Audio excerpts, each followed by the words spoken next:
Please, what's your emergency? Elite investigative units charged with tackling the most complex of crimes. Tracing cryptocurrency was much harder than anything I've ever investigated. We shared information with law enforcement agencies internationally. Tracking down the guilty. They are clever and they're dangerous. Male's got several stab wounds to his leg and one in his chest. You can see the terror in his eyes. To bring them to justice. For a second we thought he was getting away with it. Get him, bro, ram him now! With inside access to the UK's most skilled detectives. We'll spend years putting together all of these tiny pieces of evidence. We follow their toughest cases. No real who did it. Reveal their unique methods. We found blood on the beige jacket. And the vital evidence. This was gold dust for us. That puts Britain's most hardened criminals behind bars. It's about time we started hitting them where it hurts. So you got conned? Yeah, I got conned. 2020.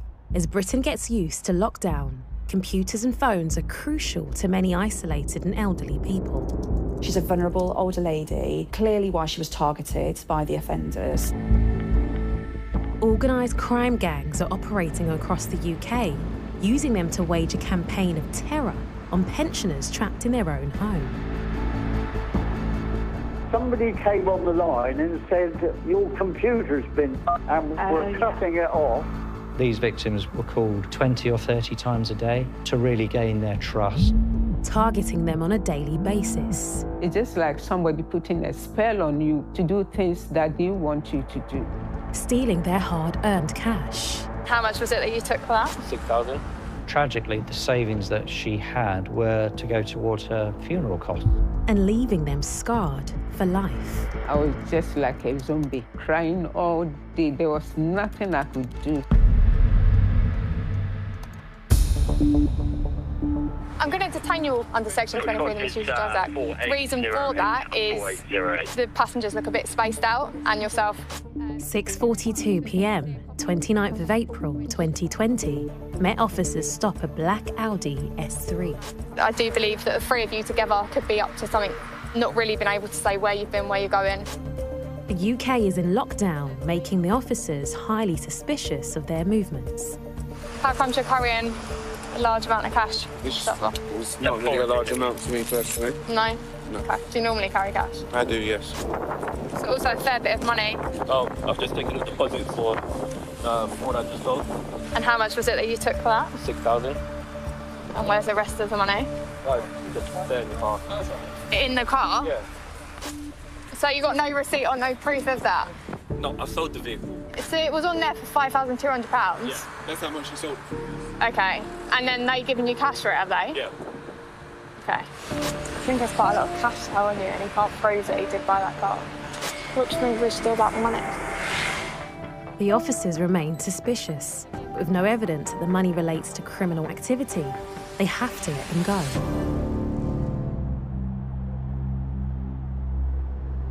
I went to the bank, drew out 2,000. I told them that I got the money and everything, because it keeps phoning up. 4 weeks later, in May 2020, Dorset police receive a report of couriers targeting and swindling thousands of pounds from vulnerable pensioners. And it said he sent someone over, his courier, and he gave me a 4-digit code.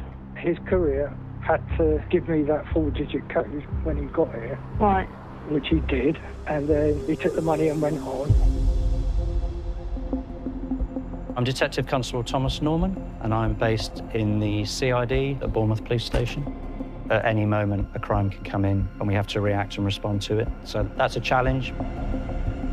As the reports come in, DC Thomas Norman and his team start to take witness statements from the victims. So Barbara was our first victim, and she was really at the fore of our investigation. She lived in supported accommodation where people were at hand to assist her. She had family and she was very much supported by her son. 70-year-old Barbara has been disabled for most of her life. She says she's been forced to hand over a total of £15,000 to a man named James, who's been calling her over the last month. She was contacted on the 26th of April 2020 by someone who purported to be from her internet service provider, which was a pretty standard modus operandi. My name is Damien Crunny. I'm the Fraud Protect Officer. My job involves engaging with the Dorset community to help them understand how to protect themselves from fraud. The phone goes and this bloke comes on the line and he says, oh, I'm from Virgin. The attempted fraud follows a fairly classic series of steps.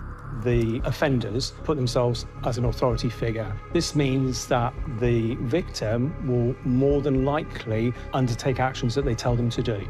That's the first tactic. The second tactic is that they then introduce a problem. They told her that she had an issue with her internet connectivity and her router. They kind of say, look, you have experienced slow broadband, haven't you, recently? The victim is being told there's something wrong, so their emotions have changed to now concern. But then the offenders throw them a lifeline. They told her that she would get £500, they would replace her router as a gesture of goodwill. So their emotions have now changed. They're still doing what the authority figure says, but they're happy that the problem's going to be solved. The so-called operator keeps Barbara on the line so she doesn't have a moment to question what's happening or seek advice. They're then being told to download something onto their laptop. And again, they're following instructions because they are in that happy state that it's going to rectify it. The download allows them to access Barbara's computer. She's told to open her internet banking so they can reimburse her.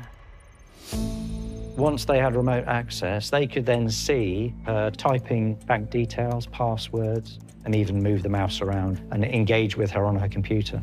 And they actually then said to her, we're going to give you £700 as opposed to £500. The offenders will make it look on their screen as if they've made an error.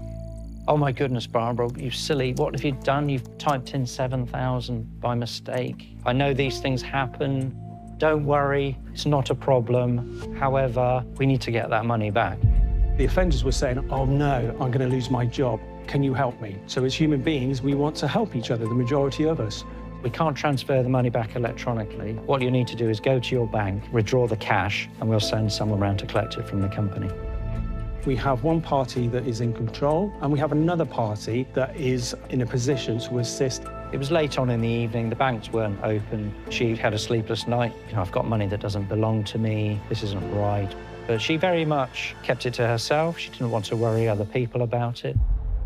The next day, on the 27th of April, Barbara goes to her bank. She told the bank that she wanted to withdraw £5,000 cash to help her son. Thankfully, the bank turned her away and said, we're not comfortable with giving you that money on this date. Barbara then went home. Her mind's racing as to what's happening to her and what's going on. The scammers are undeterred and continue to bombard Barbara with calls, determined to get their hands on her money. Sadly, it is not uncommon for elderly people to keep money at home. And Barbara did have an amount of money at home.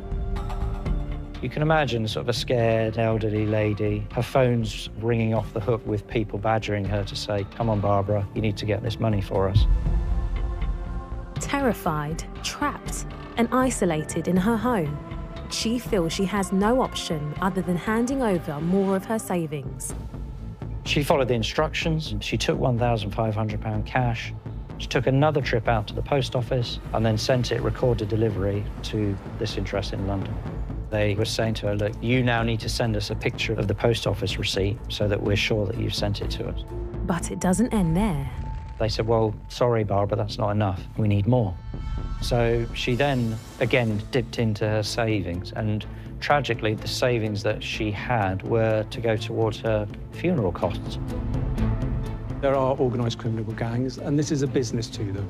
So at the end of the day, it is a spreadsheet of how much money they have made. So there is no understanding how it is going to affect the victims long term. She had £4,500 and a courier came round to her address and collected the money. They'd say they were from a company called Trans Global Services, which was a fictitious company. They had the password motorcycle. They looked the part. They'd had a high-vis jacket. 29th of April, the relentless calls stop. They actually did something very clever. They said, we're going to give you a day off and we'll start again tomorrow. So Barbara was then tied into that relationship. As promised, the day after, the scammers are back. They were coming back time and time again, which we know 1 in 5 people that have been frauded will be frauded again. On the 5th of May, Barbara, wearing her distinctive red coat, makes her final trip to the bank. We were approached by the bank, who informed us of an elderly lady who was trying to make cash withdrawals. And the police had gone there to try and find out what was going on, and they'd escorted her home to get some more information. Even though the police are now involved, the scammers are undeterred. She was still receiving telephone calls to try and extract more money from her. The person on the end of the line knew she was wearing a red coat. Barbara had absolutely no idea. How did they know I was in a red coat? They're watching my address. Have they got cameras in my address? That really rang alarm bells. Is someone watching her? Is her house under surveillance? Whilst the police try to account for this disturbing escalation, they receive 2 more alarming 999 calls. Right then, how can I help you today? Right. I'm a 90-year-old man, been in business all my life. Okay. And I've been completely conned like a 2-year-old child.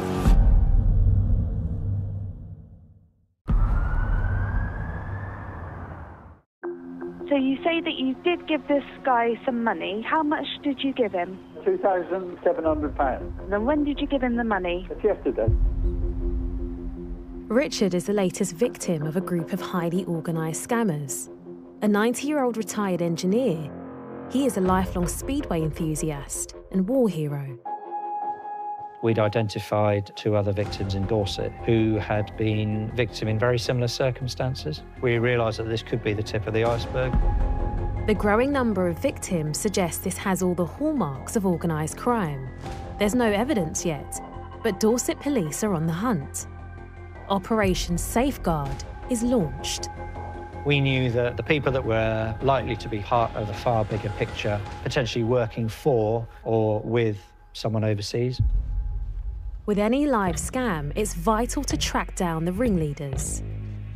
It is worldwide, and it's very difficult to trace where the initial call or message or email comes from. The officers hunt for vital clues in the victim's statements that might lead them to the scammers. We really had some good, tangible lines of inquiry to follow in terms of trying to identify our suspect. Barbara, she was able to provide us with a notepad where she'd scribbled down notes about times of day that people had attended her address. And Barbara also still has the address that she posted the £1,500 to. The address led us to identifying a potential ringleader in London, and he very much matched the description of one of the couriers. Another victim reported that they were driving a black Audi S3. He had recorded the number plate. And this was a really crucial part for us. We can then use national intelligence systems to search the registration. We know his name, we know his date of birth. It's a major breakthrough for DC Norman. Not only is the Audi S3 registered to the address in London, it transpires that this particular black Audi had been subject to stop and search 4 weeks prior. So I've got like £6 in cash, and I got a fair bit of cash on them as well. During the search, the officers found a significant amount of cash, and that was really crucial information for us. There could be a critical piece of evidence that connects the stop and search to the Dorset courier frauds. The really important thing was that stop was on the evening when 2 gentlemen in Bournemouth were defrauded on the 29th of April. So I knew that that car had been coming back from Dorset, and that cash belonged to the 2 victims. It's imperative they act fast before the suspects know the police are onto them.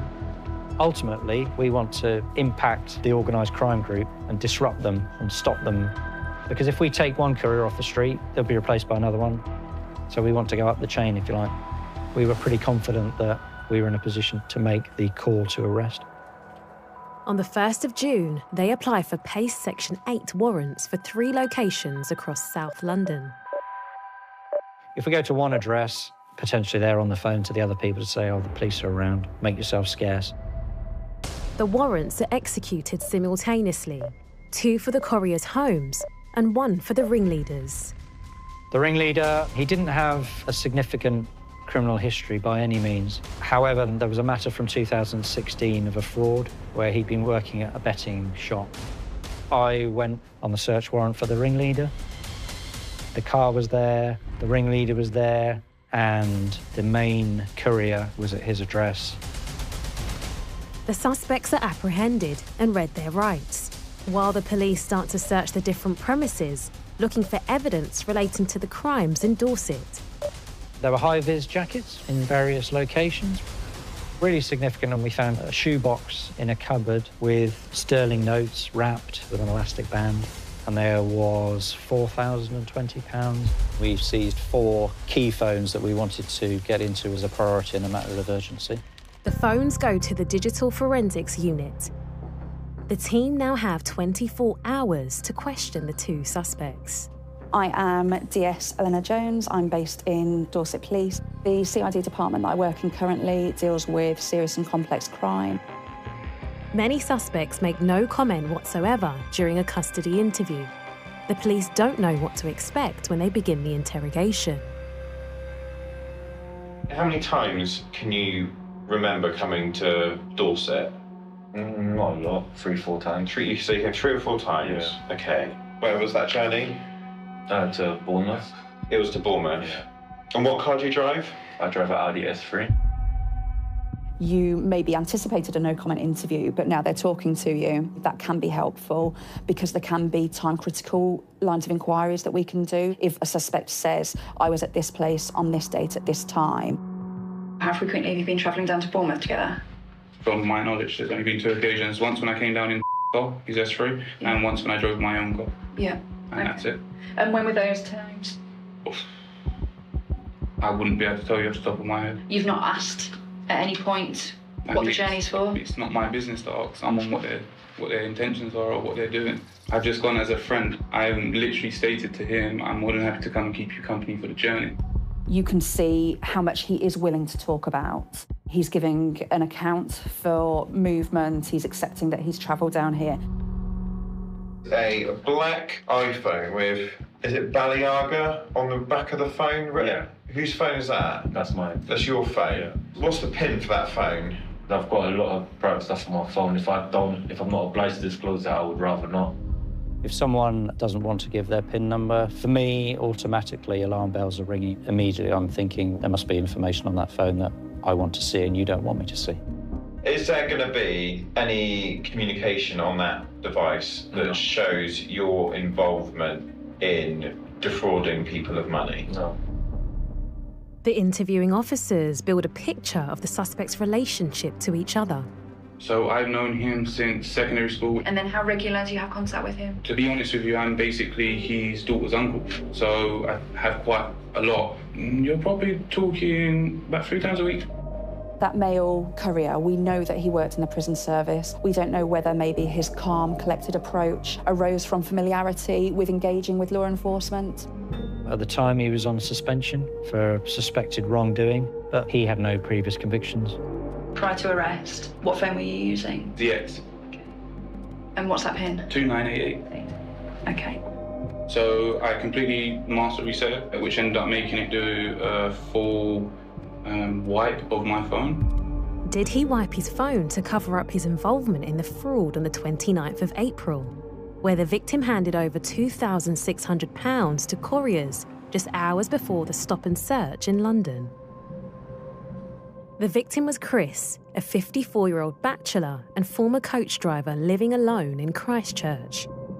On the 29th of April, when they collected the money, your vehicle is activated an ANPR camera going in towards the border of Dorset around 4 o'clock in the afternoon and then heading out about an hour later at 5:05. Do you know what that journey was for on that day? I'm not too sure. Officers interview the suspects simultaneously, cross-referencing their accounts of the day to see if they match up. Mr.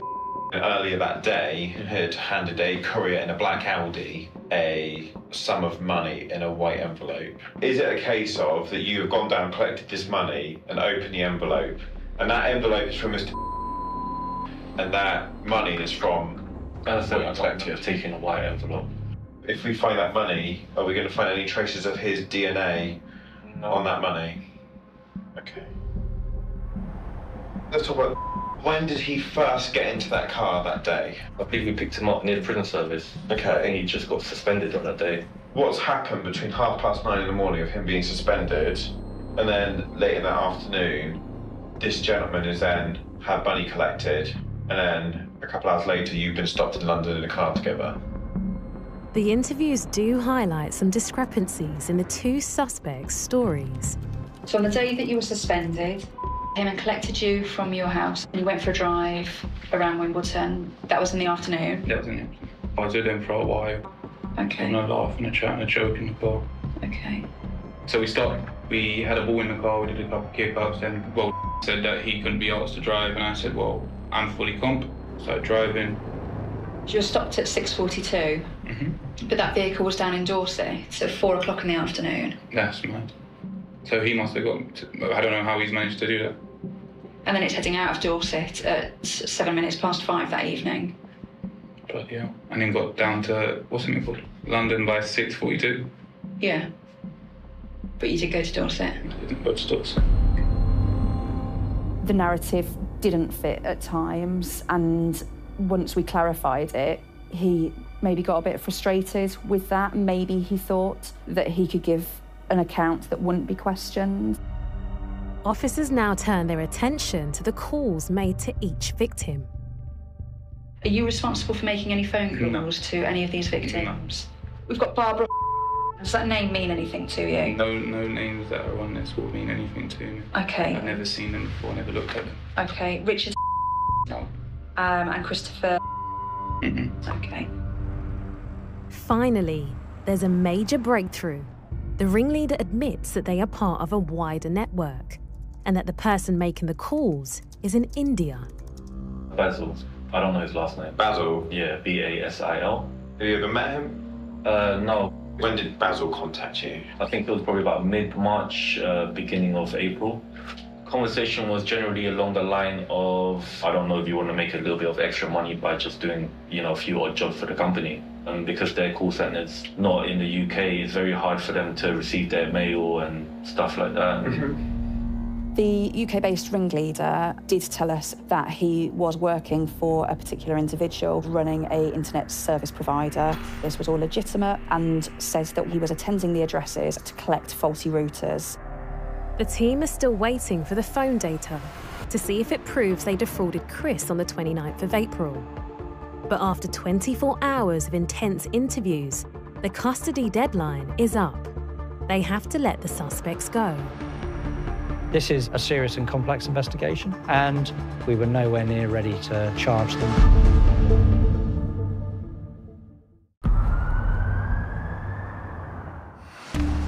Then the phone goes, and this bloke comes on the line and he says, I'm from Virgin, London and all this, and we go right through the system and he brings everything up on the screen. What do you want all this information for? He said, well, I'm trying to get you connected to the internet online. It didn't register, obviously it didn't register. Dorset police are investigating claims from 3 local pensioners who have been swindled out of over £20,000 between them. Fraud accounts for over 40% of all crimes. And officers suspect this is the work of an international organised crime gang. I was confident that we were dealing with the right people, but like any criminal investigation, we need to prove our case. We need to prove that they went to Dorset. We need to prove that they knew that they were committing fraud. After an agonising 10-day wait, the Digital Forensics Unit delivered the data. Once we had got into the suspect's mobile phone data, we knew the offence timeframes, we knew from ANPR the dates and times that the offenders had travelled down to Dorset. The huge challenge now is to prove how an internationally organised fraud has been executed. Someone in the call centre in India would be on the phone as a go-between between their victim and the courier to make sure that they went to the right place and that the money was ready and waiting for them.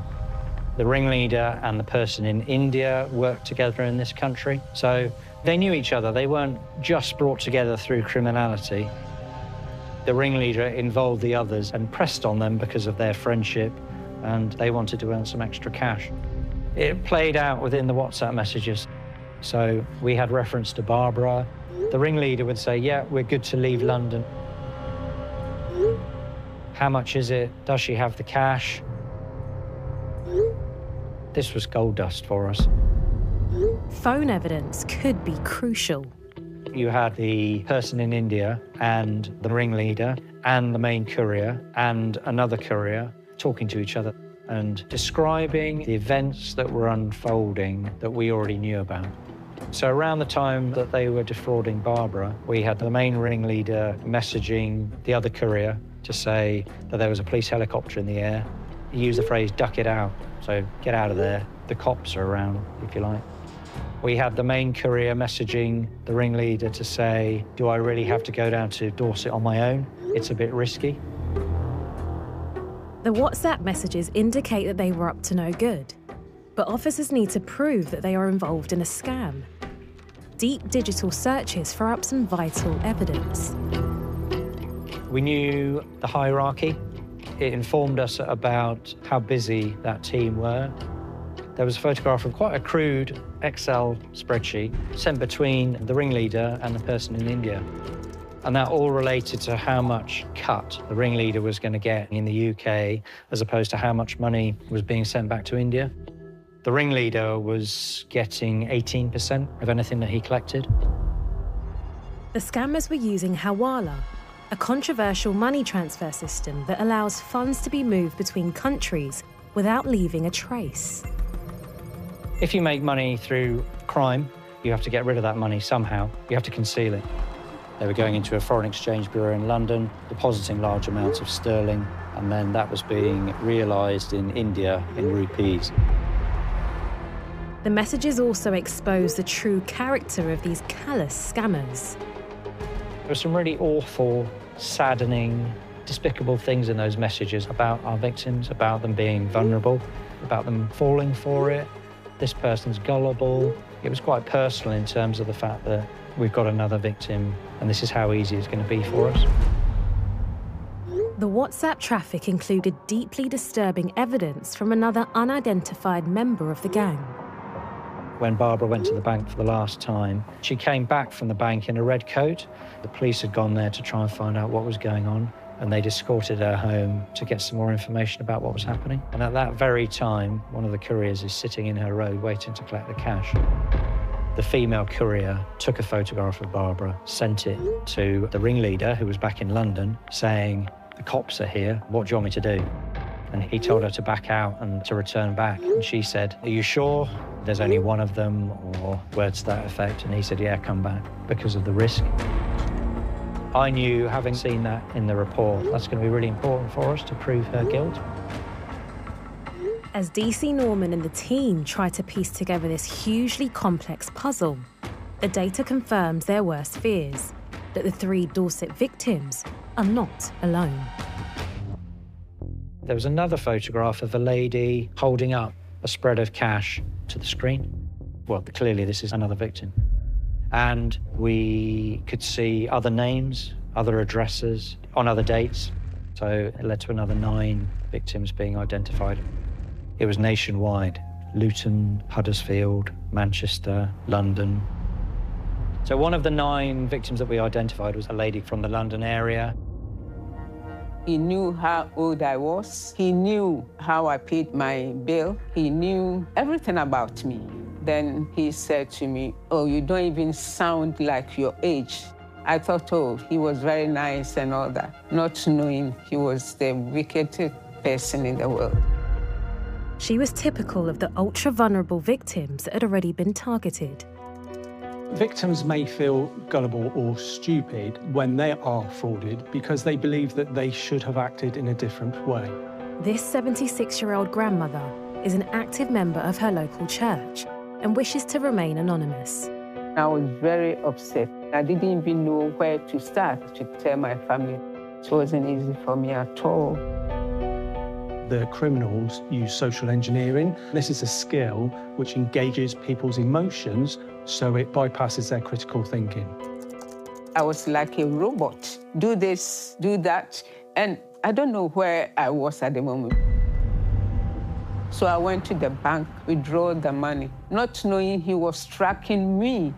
So when I got home, oh, you are home now. How did he know I'm home?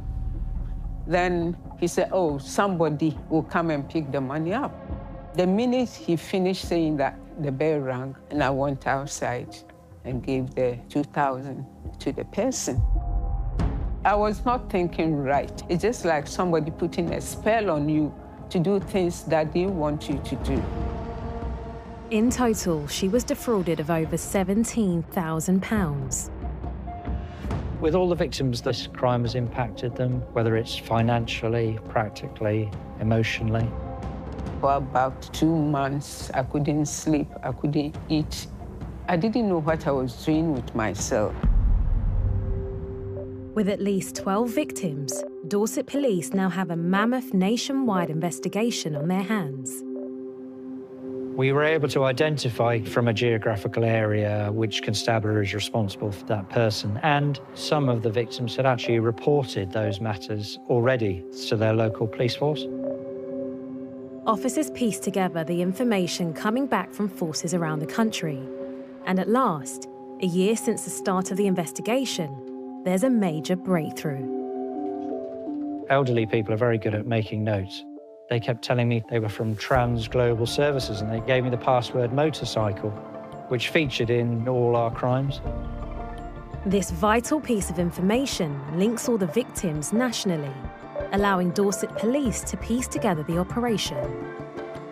There were younger people, 20s and 30s. I guess during lockdown, they saw opportunities. The ringleader and the person in India had come together by working for a telecommunications company in this country. So there was a common interest and a common knowledge. And whether that gave them the requisite skills in IT, whether potentially it gave them access to records about people with speculation.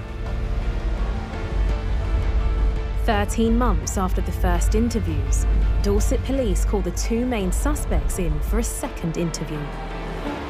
You're here on a voluntary attendance basis, so you're not under arrest. Yeah. The victim, Miss... Does that name mean anything to you? No comment. Have you travelled up to Huddersfield? No comment.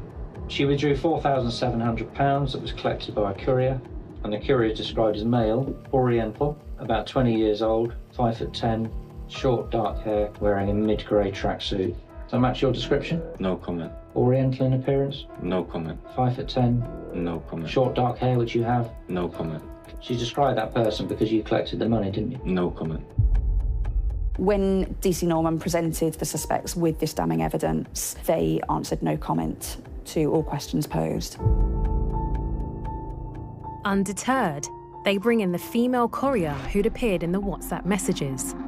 The female courier, she had no previous convictions and little criminal history. She had been used on a couple of runs. She was known to both of the suspects. They clearly had some form of history, so we wanted to explore what her role was and how much she knew about what she was doing.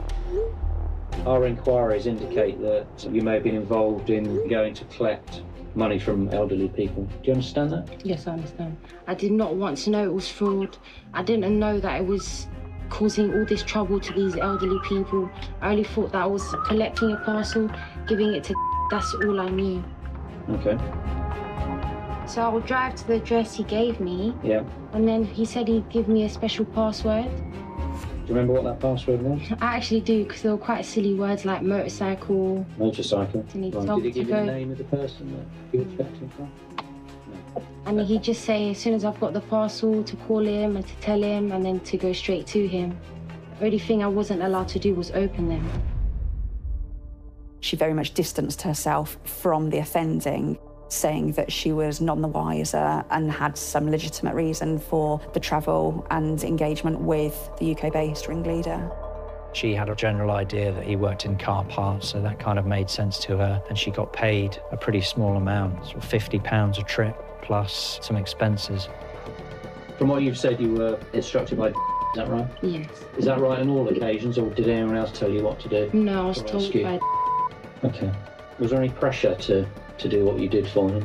Not pressure. What? Looking back at it now, knowing the severity, no, I don't think it was pressure, but if I had been told the whole circumstances, that would have been a complete different story.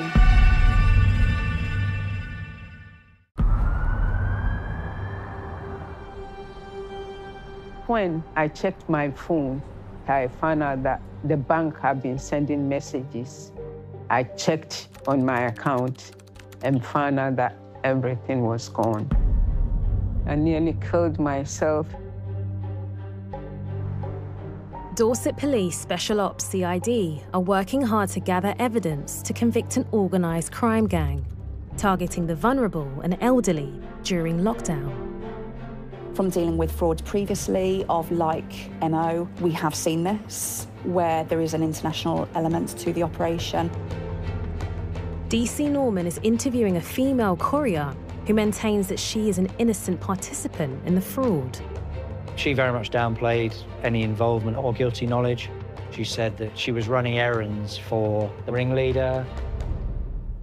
So this is all last year, so 2020. Did you come down to Bournemouth to collect a parcel? I don't recall, but I don't believe so. Okay. DC Norman shares some ANPR evidence, proving her car travelled from London to Barbara's house on the 5th of May to collect cash. The maps I'm showing you now relates to offence that happened on the 5th of May 2020 in relation to Barbara. This map shows a silver Vauxhall Corsa with your registration number, and it shows it starting at 10:27 in the morning in this area of London. That's a route that your car took on the 5th of May. Okay. Do you remember making that journey? No, but if it's my car, then for sure it was me, because no one else drives it. Again, I don't want to say I did, because I don't. Okay. Still underplaying her involvement, DC Norman shares her WhatsApp messages with the UK ringleader. Relating to the journey that happened on the 5th of May in relation to Barbara, the victim. So he texted you the postcode at about 10:30 in the morning, and then you've messaged him at 11:05. Forgot to say, but we are already on our way. You then messaged him to say Fed's here, and that's 2:06. What did you mean by that? Well, Feds, say police. That must have been the day that the police was there and I was told to call. Did you know he was interested in why the police were there? No. Did that cause you any concern at all? No, because while I was doing this, I wasn't really doing it with an intention that I was committing a crime, so I wasn't really thinking of why. Okay, so you messaged him at 2:07. No with us, but it's only one guy. Did you mean one guy as it's only one policeman? I don't recall. Okay. Remember sending an image to? I believe so, yeah, that day I did. Okay. So in this picture, there's a police car, there's a policeman, and there's an elderly lady in a red jacket. Did you know who that lady was or what the relevance of that lady in the red jacket? I didn't know that lady, and I didn't know anyone that I met. The ringleader had told her to abort the pickup. He said, just head home and I'll pay you later. You said, yeah, all right. You said, don't you want us to wait till they go? They went inside some house. Is that right? Possibly. What it might look like to myself and others potentially is that you knew that you were collecting cash and that you knew that there was a risk in it. And when you've seen the police, you've panicked a bit. No, because I didn't know I was collecting the cash, so there was nothing to be scared of. Despite the female courier denying she knew that the pickup was a criminal act, the photograph of Barbara and the messages appear to prove otherwise. Dorset Police and the CPS charged the 3 suspects with a series of courier fraud offences committed between the 23rd of April and the 5th of June 2020. The CPS authorised charges. It's an overriding conspiracy to commit fraud, and with a conspiracy, you can include multiple offences over a specific period of time. They stole over £70,000 nationwide in a matter of weeks.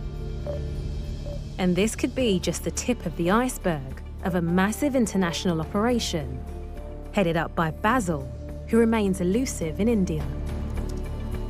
It's frustrating that we haven't been able to prosecute the overseas offender. He wasn't within UK, governed by UK law, in which case we could deal with him proactively. We shared information in relation to him with relevant law enforcement agencies internationally so that they could complete inquiries on our behalf. It would just be nice to know that he was facing justice in one way or another. After 4 years investigating 12 frauds carried out all over the country, the court date is set for April 2024. We had our team in place, witnesses in place. Our case is watertight and robust. But DC Norman receives tragic news that could jeopardise the entire prosecution. Barbara she would have been one of our star witnesses. She'd been through an awful lot. She'd been a victim multiple times. She'd lost a significant amount of money. However, Barbara had been taken into hospital with ill health and she wasn't going to be able to attend court. But in a bizarre twist of fate, 2 months prior to the trial, the suspects appear to lose their nerve. The ringleader pleaded guilty on the 28th of February 2023. They know what the evidence is and they can't provide a reasonable account for it because they're guilty. Shortly after, the main courier follows suit. We've put them into a corner by saying, look, this is the strength of the evidence. Are you going to stand there in front of a jury of 12 and explain your involvement in this case and hope to convince them that you're not guilty? When the trial begins, only the female courier still maintains her plea of not guilty. The female courier actually pleaded guilty a couple of days into proceedings. She waited right to the last minute. Those little golden nuggets like the photograph was really crucial because she must have reached a point where she could say, well, I can't explain why I took that photo other than I was involved in this crime. Now all three have entered a plea of guilty. The court retires for the judge to decide their sentences. The female courier got 16 months in prison, suspended for 2 years, but she also got 280 hours unpaid work. The main courier got 32 months in prison. The ringleader, the sentencing started at 6 years, but because he pleaded guilty, an early opportunity, that was reduced to 4 years. I was really satisfied with the outcome. It was 4 years of work. The victims in this case all lost a significant amount of money, £71,000 in total, £44,000 directly through courier collections. And very sadly, in the intervening period between what would have been the trial and the sentencing, Barbara died of ill health, so she never saw them being sentenced. I do think it's sad that Barbara and Richard passed away. They were targeted by the offenders in their final few years and the impact that that will have had on their lives. Fraud is escalating. For the 80% that aren't reporting, please do report to us. We don't think you're stupid, we don't think you're gullible, and that information, you could save somebody else. I was happy that they pleaded guilty. Yeah, I was very happy. They could have given them more years. Yes, because to do someone, you can kill someone, so they should have given them more years.